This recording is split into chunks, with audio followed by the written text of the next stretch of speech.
The movie is set in a world where the fae, mythological creatures, are invaded by human empires, the Republic of the Burg and their rival the Pact.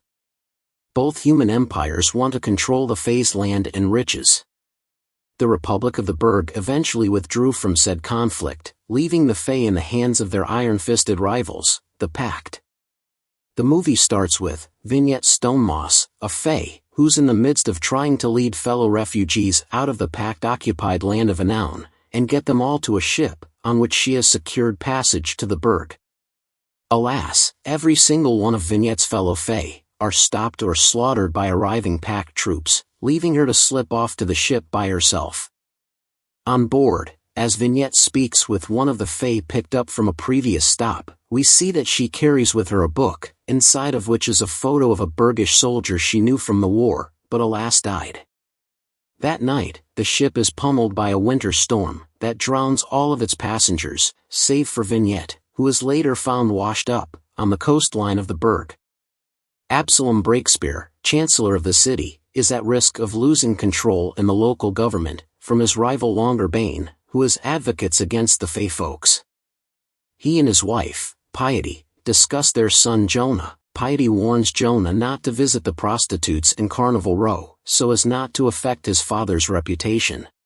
Police Inspector Rycroft Philostrate treads through Carnival Row, a section of town to which critch, an insulting term used by humans to describe the fairy folks, are largely confined. Philo is shown to be sympathetic to the refugees. Philo is en route to interview the latest fae to have been brutally targeted by a Jack the Ripper-style killer. After sharing stories of his own time in Renown, Philo gleans from the woman that the serial killer has a shaved head, mutton chops, a snake tattoo on his arm, and he wears a uniform. Vignette, as the lone remnant of the ship that Ezra Spurnrose owned, becomes the aristocrat's property. Having lost a significant profit in the shipwreck, he opts to have Vignette work off her passage as the maid to his high-maintenance sister, Imogen. With her wings cinched closed by a bustle, Vignette does her dutiful best, and yet craftily plots to get sent on an errand into town to fetch her lady a beauty oil. Vignette wanders Carnival Row in search of the place where her old friend Tourmalin works. Meeting her old friend Tourmalin, now a prostitute, Tourmalin takes note of the widow's braid that Vignette now wears. Tourmalin then discloses that Philo, Vignette lost Burgish love, is in fact alive in the Burg. Meanwhile, Imogen and Ezra are shocked to learn their new neighbor is a faun named Agrius. Despite the warning from his father, Jonah visits the brothel in Carnival Row again. That night Jonah is kidnapped by thugs. Philo, after finding some lawmen in attendance at an underground, anti-fae rally, comes to suspect one of them of being Jack. But later, after realizing that a Navy ship blows into town every 3 weeks, the same timetable as the attacks, Philo scouts out uniformed seamen at a local watering hole and finds his bald, tattooed man. A breakneck, breathless chase ensues, across a series of trellises and rooftops, but just as Philo catches up to Jack, Jack warns him that a dark god has awakened under the city, before leaping to his death.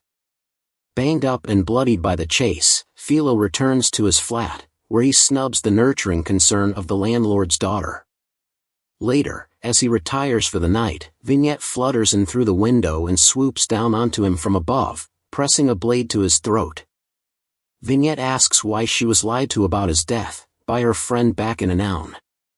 Because I told her to, Philo answers. Though Philo says he never meant to hurt Vignette, she bellows back, "You destroyed me. You left me with nothing but grief for 7 years." And yet Vignette cannot bring herself to kill Philo. "You're not worth it," she sniffs, walking back to the window, before adding, "I wish you had died."